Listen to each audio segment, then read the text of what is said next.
विस्थापन धारा तक हम समझ चुके थे, ठीक है ना। एक कैपेसिटर लिए थे जिसके विद्युत क्षेत्र में परिवर्तन हो रहा था, ठीक है ना। उससे क्या उत्पन्न हो रहा था, चुंबकीय क्षेत्र उत्पन्न हो रहा था। उसी को हमने क्या नाम दिया था, विस्थापन धारा, ठीक है। तो जो तार में बहने वाली चालक तार, तो उसको हमने कहा कंडक्शन करंट, ठीक है, चालन धारा। और इस प्रकार से जो दोनों कैपेसिटर या विद्युत क्षेत्र में परिवर्तन के कारण जो उत्पन्न हुई उसको हमने नाम दिया आईडी, विस्थापन धारा, ठीक है। चालक तार में बहने वाली कंडक्शन धारा, चालन धारा आईसी, और विद्युत क्षेत्र के कारण, परिवर्ती विद्युत क्षेत्र के कारण जो उत्पन्न हुई है वो क्या है, विस्थापन धारा, ठीक है। तो मैक्सवेल ने क्या किया, ये नियम ये जो एक्सपेरिमेंट है किसने किया था, मैक्सवेल ने, ठीक है। एम्पियर के नियम का संशोधन किया। उन्होंने दिया close integration of B D L is equal to mu zero I C plus mu zero I D होता है, ठीक है। क्या होता है, mu zero I C plus mu zero I D, ये टर्म जो है जुड़ गया। तो इससे हमको ये लग रहा है क्या, कि यहाँ पर बी का मान लूप में हम लोगों ने देखा था कितना था, S1 में 5 टेस्ला था। तो यदि इसको जोड़ दिया मैंने तो ये 6 बढ़ जाएगा क्या, चुंबकीय क्षेत्र का मान, तो नहीं बढ़ेगा। यदि यहाँ 5 टेस्ला है तो यहाँ भी क्या है जी, 5 टेस्ला ही है।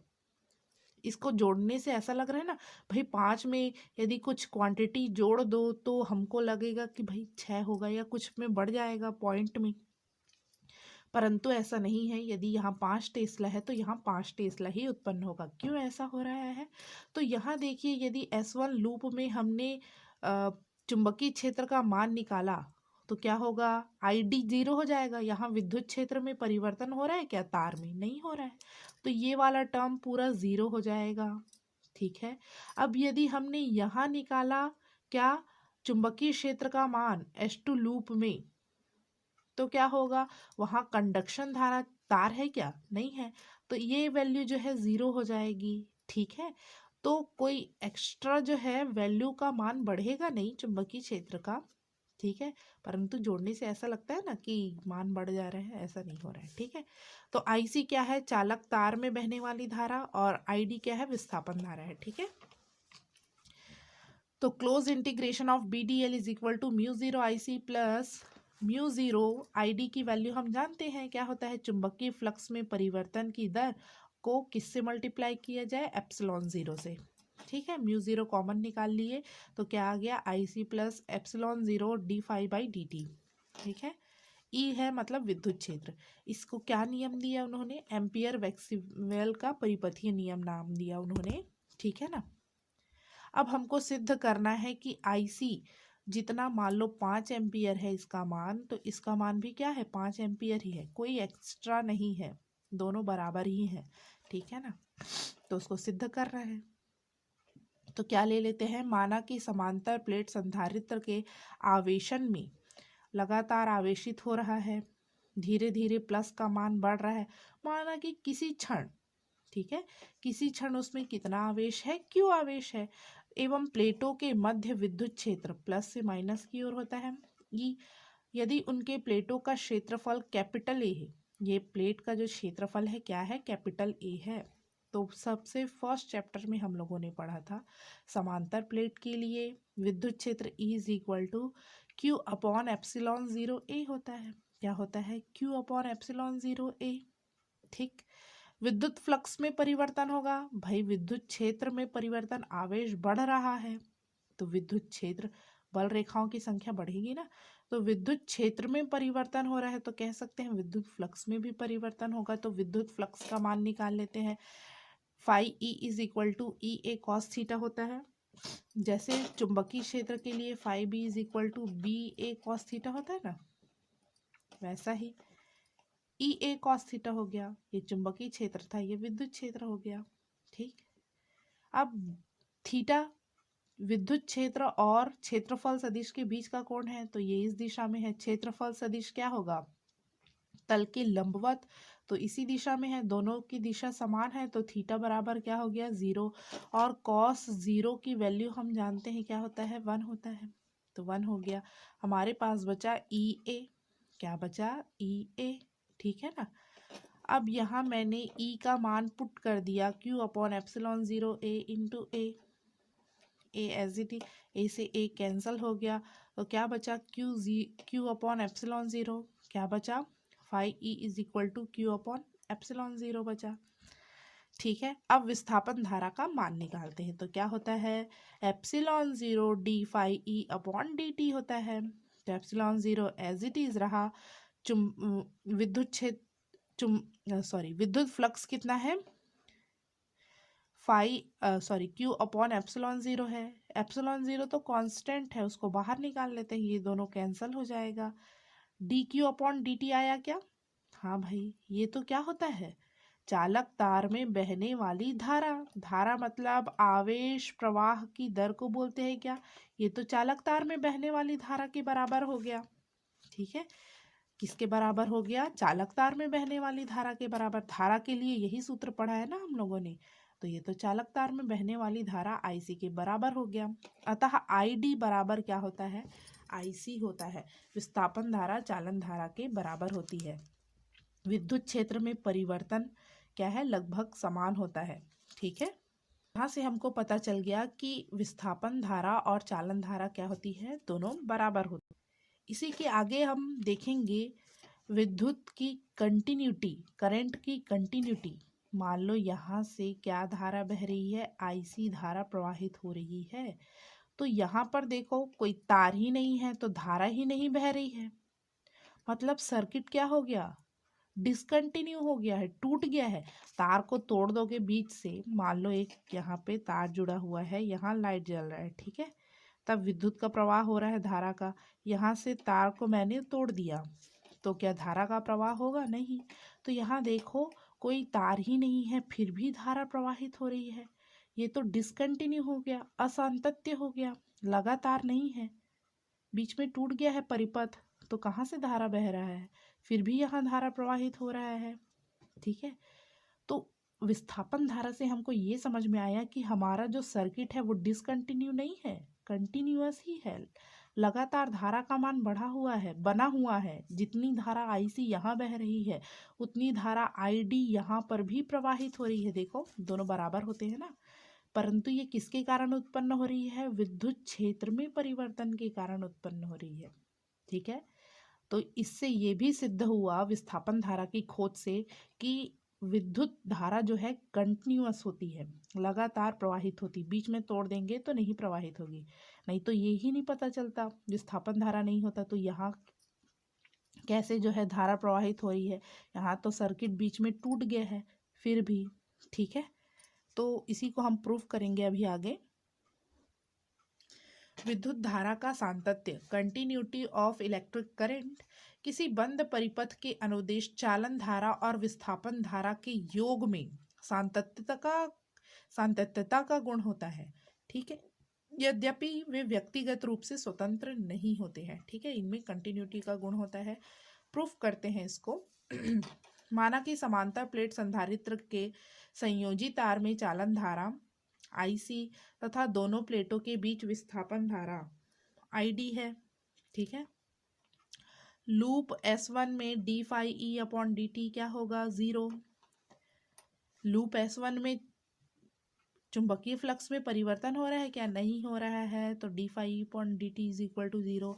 दोनों का योग करते हैं कंडक्शन करंट और डिस्प्लेसमेंट करंट का, विस्थापन धारा और चालन धारा का। तो चालन धारा IC हो गया और विस्थापन धारा का सूत्र क्या होता है, epsilon 0 D phi upon D T. D phi upon D T क्या होगा, इस तार में यदि देखें तो 0, तो ये 0 हो गया, IC आ गया। यहाँ कंडक्शन धारा बह रही है। ठीक है, लूप S2 में देखते हैं तो IC बराबर 0। यहाँ पे देखिए तार ही नहीं है तो कहाँ से धारा, तो कंडक्शन करंट चालन धारा 0। ठीक, पुनः हम दोनों का योग करते हैं S2 लूप के लिए, तो IC 0 और इसका मान है epsilon 0 D phi upon D T. इसी को पुनः ID लिख दिए। मतलब यहाँ आईडी धारा बह रही है और हम जानते हैं दोनों धारा का मान क्या होता है, बराबर होता है। मान लो ये 5 एम्पियर है तो ये भी 5 एम्पियर होता है। ठीक है, तो हमारा धारा का प्रवाह लगातार बना हुआ है, या कह सकते हैं कि चालन धारा और विस्थापन धारा का योग जो है सातत्य गुण को प्रदर्शित करता है। ठीक है, यहाँ लिख लेते हैं। अतः संधारित्र युक्त परिपथ में चालन धारा और विस्थापन धारा का योग नियत रहता है। यहाँ IC है 5 एम्पियर, तो यहाँ भी ID 5 एम्पियर ही है। ठीक है, नियत बना हुआ है। ठीक है, इनमें सातत्यता का गुण पाया जाता है। ठीक है, समझ में आ गया सभी को। विस्थापन धारा के गुण देखते हैं, डिस्प्लेसमेंट करंट के प्रॉपर्टीज। तो ये कैसे उत्पन्न होता है, तो चुंबकीय फ्लक्स में परिवर्तन के कारण उत्पन्न होता है। यदि विद्युत फ्लक्स स्थायी है, ठीक है, तो विस्थापन धारा होगी क्या, परिवर्तन होना चाहिए। क्या होना चाहिए, परिवर्तन होना चाहिए, तभी उत्पन्न होगा। यदि विद्युत फ्लक्स स्थायी है तो विस्थापन धारा नहीं होगा। ठीक है, सातत्यता के गुणों को संतुष्ट करता है भाई विस्थापन धारा, अभी हम लोगों ने देखा। ठीक है, अब मैक्सवेल ने जितना एक्सपेरिमेंट किया है उसको जो है अपने मैक्सवेल के समीकरण के रूप में दिया। ये पहले चैप्टर में पढ़ा है हमने, गॉस का नियम। गॉस का नियम, ठीक है, उन्होंने पूरा नियम जो है पुनः जो है लिखा। किसी बंद पृष्ठ से गुजरने वाला संपूर्ण विद्युत फ्लक्स, ये विद्युत फ्लक्स है ना, उसमें उपस्थित कुल आवेश का एप्सिलॉन 1/एप्सिलॉन 0 गुना होता है। तो ये नियम सही है, गॉस के नियम मैक्सवेल ने संशोधित किया, तो इसमें संशोधित करने लायक कुछ नहीं था, एज इट इज दे दिया। दूसरा नियम जो है ये चुंबकीय क्षेत्र में गॉस का नियम है। ठीक है, का नियम, ये कोई बंद पृष्ठ है उसमें आवेश Q है, इसके लिए था। इसमें बंद पृष्ठ में संपूर्ण विद्युत चुंबकीय फ्लक्स, ठीक है, चुंबकीय फ्लक्स या चुंबकीय बल रेखाएं कैसे उत्पन्न होंगी, N और S दोनों रहेगा। ठीक है ना, मतलब इसमें क्या होगा, 0 होगा। ऐसा क्यों बोल रहा है, तो N से मान लो 2 बल रेखाएं निकल रही है, तो S से 2 बल रेखाएं अंदर आएंगी। ये हो गया मान लो +2, तो ये हो गया -2। चिन्ह सहित लेंगे, दोनों को जोड़ेंगे तो क्या आएगा, 0 ही आएगा ना। तो जितनी बल रेखाएं बाहर निकल रही हैं उतनी ही अंदर आ रही हैं। तो इसीलिए जब चुंबकीय क्षेत्र के लिए गॉस का नियम लेते हैं, ठीक है, या चुंबकीय फ्लक्स में परिवर्तन क्या होता है किसी बंद पृष्ठ के लिए, किसके बंद पृष्ठ के लिए 0 होता है, क्योंकि जितनी बल रेखाएं अंदर आ रही हैं उतनी ही बाहर निकल जा रही हैं। ठीक है, समझ में आया। ये फैराडे का द्वितीय नियम है, फैराडे का द्वितीय नियम, द्वितीय नियम। अभी हम लोगों ने देखा था एप्सिलॉन को या विद्युत वाहक बल को और क्या लिख सकते हैं, यही लिख सकते हैं कि नहीं। तो close integration of EdL is equal to -d∅b/dt।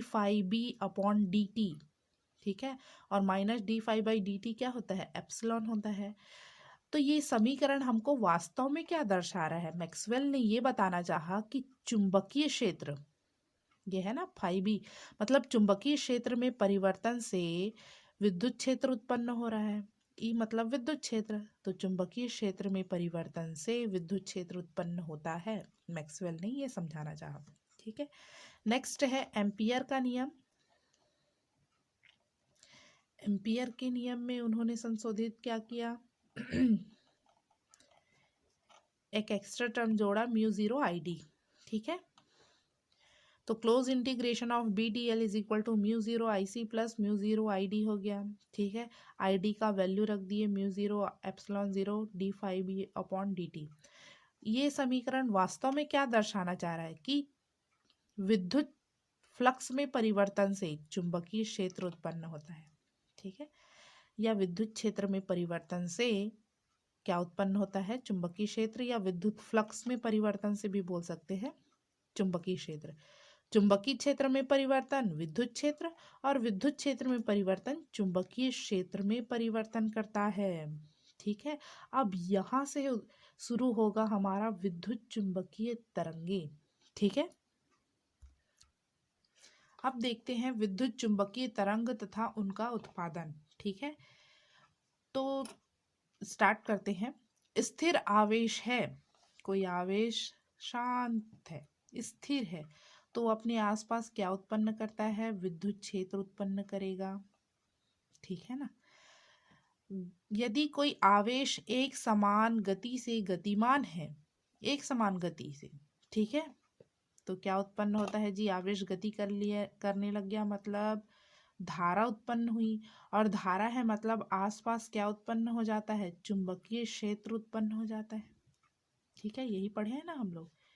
ये कोई बंद परिपथ है, मान लो यहाँ लाइट जल रहा है, यहाँ धारा प्रवाहित हो रही है, बैटरी लगा देते हैं प्लस और माइनस,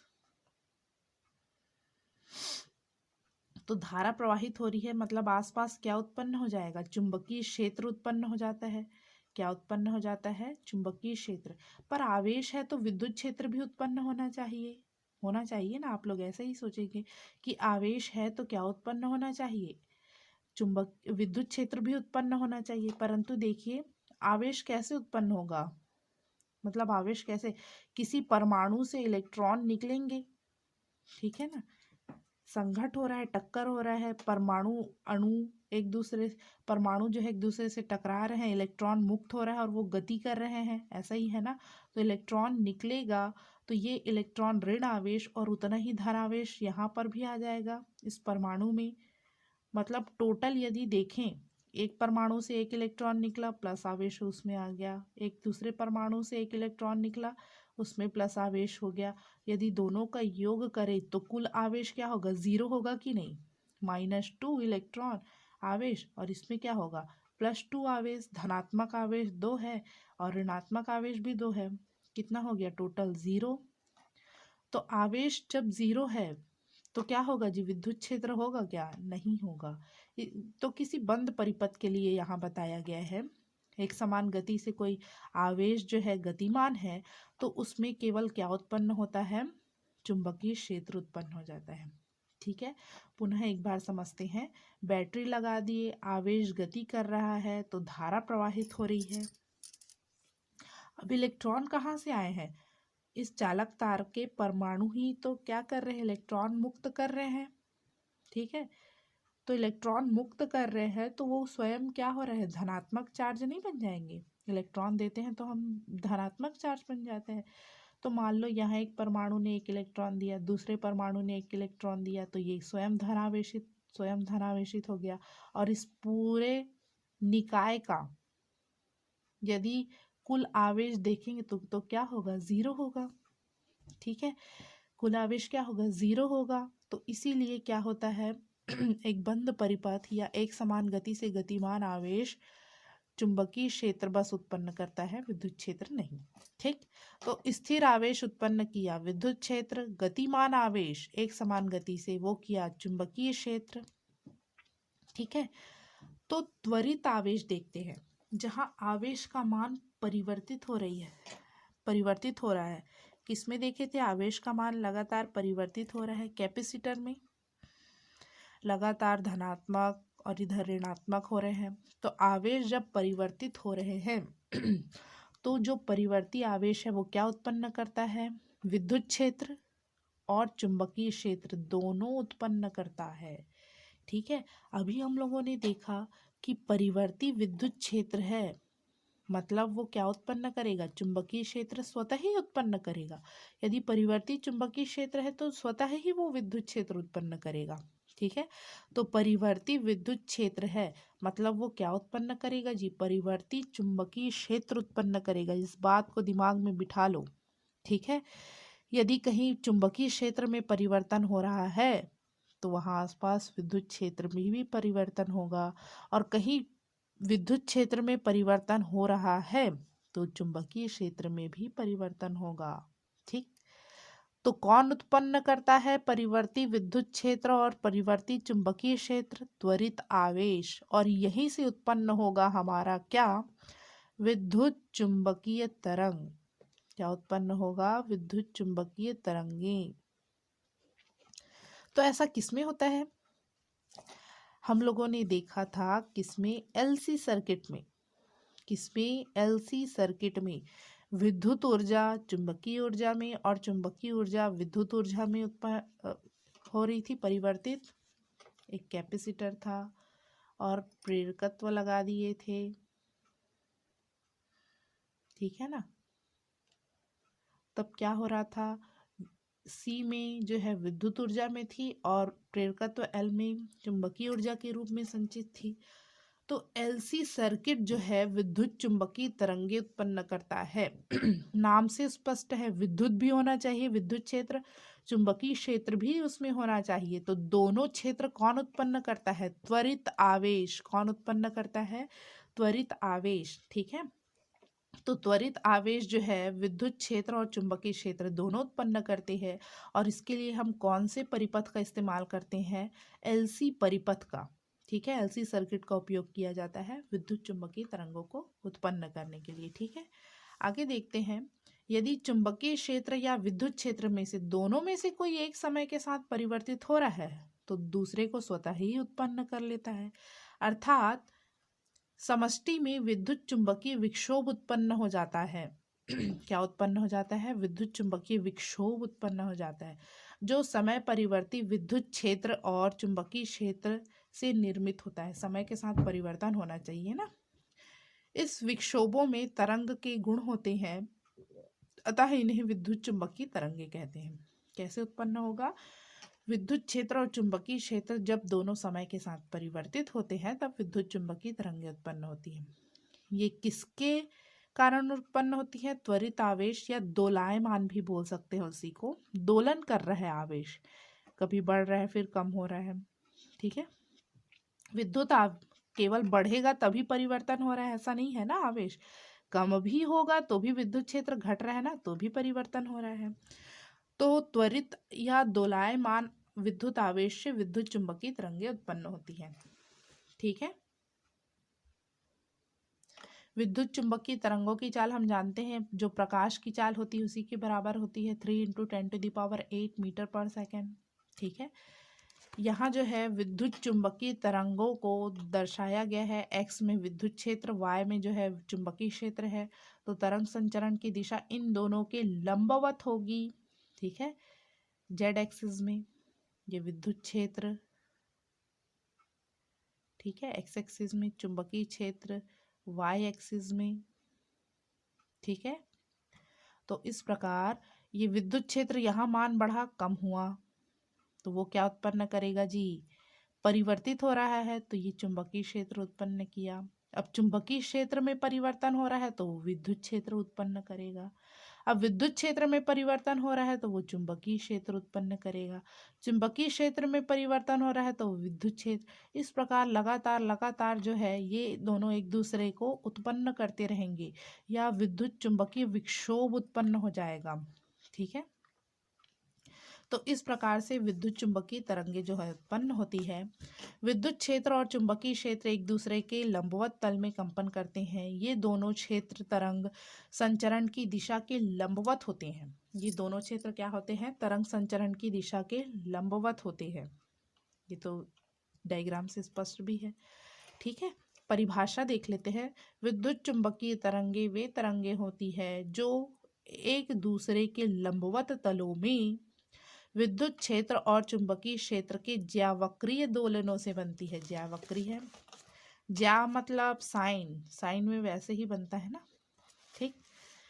ज्यावक्रीय दोलनों से बनती है और तथा ये दोलन तरंग संचरण की दिशा के लंबवत होती है। तो हम कह सकते हैं विद्युत चुंबकीय तरंगे कैसी तरंगे हैं? अनुप्रस्थ तरंगे होती है।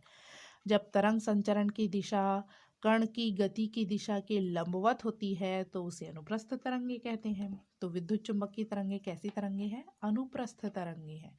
विद्युत क्षेत्र व चुंबकीय क्षेत्र के लिए समीकरण, तरंग है मतलब साइन के फॉर्म में होगा समीकरण। तो ई एक्स बराबर एक्स एक्सिस में है ना विद्युत क्षेत्र, इसलिए ई एक्स से दर्शा दिए। ई जीरो साइन के जेड माइनस ओमेगा टी होगा। बी वाई बराबर बी ज़ीरो साइन के जेड माइनस ओमेगा टी होगा। ठीक है ना। ये आगे जब तरंग जो है प्रकाशिकी पढ़ेंगे तो ये जो है समीकरण समझ में आएगा कि क्या है, तरंग सदिश है। दोनों क्षेत्र समान कला में होते हैं, समीकरण से स्पष्ट है ना। फाई वाई दिख रहे हैं क्या, कलांतर, कलांतर नहीं है, मतलब हम कह सकते हैं कि क्या है, दोनों समान कला में है। समान कला का मतलब क्या समझते हैं आप लोग? समान कला मतलब जब विद्युत क्षेत्र जीरो है तो चुंबकीय क्षेत्र जीरो। विद्युत क्षेत्र का मान जैसे जैसे बढ़ रहा है उसी समय चुंबकीय क्षेत्र का मान भी बढ़ रहा है। कम हो रहा है विद्युत क्षेत्र तो चुंबकीय क्षेत्र भी कम हो रहा है, मतलब दोनों समान कला में है। ठीक। जब विद्युत क्षेत्र मैक्सिमम तब चुंबकीय क्षेत्र मैक्सिमम, जब विद्युत क्षेत्र मिनिमम तो चुंबकीय क्षेत्र भी मिनिमम। ठीक है। दोलनी विद्युत क्षेत्र एवं चुंबकीय क्षेत्र में संबंध देखते हैं आप। ठीक है, दोलन करती हुई विद्युत क्षेत्र और चुंबकीय क्षेत्र में क्या रिलेशन है। तो मैक्सवेल ने सिद्ध किया कि किसी भी क्षण, किसी भी टाइम पर, किसी बिंदु पर विद्युत क्षेत्र और चुंबकीय क्षेत्र का अनुपात विद्युत चुंबकीय तरंगों की चाल के बराबर होती है। ठीक है, विद्युत क्षेत्र और चुंबकीय क्षेत्र इन दोनों किसी भी क्षण देख सकते हैं, दोनों का अनुपात यदि ले तो वो किसके बराबर होगी, विद्युत चुंबकीय तरंगों के चाल के बराबर होगी। तो C बराबर E X upon B Y, Y axis में इसलिए वाई से ले लिए। ई एक्स का मान ई ज़ीरो साइन के जेड माइनस ओमेगा टी अभी देखे हैं। B Y is equal to B zero sine के जेड माइनस ओमेगा टी अभी देखा है हम लोगों ने। ये दोनों कैंसिल हो जाएंगे, E zero upon B zero बचेगा, क्या बचेगा भाई। तो ये जो है रिलेशन दर्शा रहा है। यहाँ से बी ज़ीरो का वैल्यू निकाल लो तो ई ज़ीरो अपॉन सी, प्रकाश की चाल सोचो कितनी, 3 × 10⁸ से भाग देना है विद्युत क्षेत्र को। तो हम कह सकते हैं चुंबकीय क्षेत्र का मान बहुत कम होगा, बहुत बड़ी क्वांटिटी है ना, प्रकाश का वेग 3 × 10⁸ मीटर पर सेकेंड, इससे भाग देंगे तो बहुत कम वैल्यू मिलेगा कि नहीं। तो यहाँ से ये स्पष्ट हो रहा है इस समीकरण से, अतः बी ज़ीरो का मान ई ज़ीरो की तुलना में बहुत कम होता है, ई ज़ीरो की तुलना में बहुत कम होता है, अर्थात चुंबकीय क्षेत्र भी विद्युत क्षेत्र की तुलना में बहुत क्षीण होती हैं। ठीक है, विद्युत क्षेत्र की तुलना में चुंबकीय क्षेत्र का मान क्या होता है जी, बहुत कम होता है। ये हम लोग जो है फोटोग्राफिक प्लेट पर भी यदि प्रकाश आपतित करें तो विद्युत क्षेत्र का प्रभाव ज़्यादा दिखता है। हमारी आँखों का यदि अध्ययन करें रेटिना का तो उसमें भी विद्युत क्षेत्र का प्रभाव अधिक नज़र आता है, चुंबकीय क्षेत्र का कम। तो यहाँ से स्पष्ट हो गया, क्यों, क्योंकि उसकी वैल्यू बहुत कम होती है। ठीक है, तो विद्युत चुंबकीय तरंगों में विद्युत क्षेत्र और चुंबकीय क्षेत्र दोनों समान रूप से मौजूद तो होते हैं, परंतु अधिक प्रभावी कौन होता है, दोनों में विद्युत क्षेत्र की भूमिका जो है अत्यधिक महत्वपूर्ण होती है। ठीक है, ये जो समीकरण है स्पष्ट कर दिया। ठीक, विद्युत चुंबकीय तरंगों की चाल कैसे निकाल सकते हैं, तो निर्वात में जब वैक्यूम है, कुछ नहीं है, तो विद्युत चुंबकीय तरंगों की चाल निम्न समीकरण द्वारा दी जाती है। केवल याद रख लीजिए, C is equal to 1/√μ0 ε0। Mu zero क्या होगा, निर्वात की चुंबकशीलता, ये हम लोगों ने देखा है जब चुंबक पाठ पढ़े थे।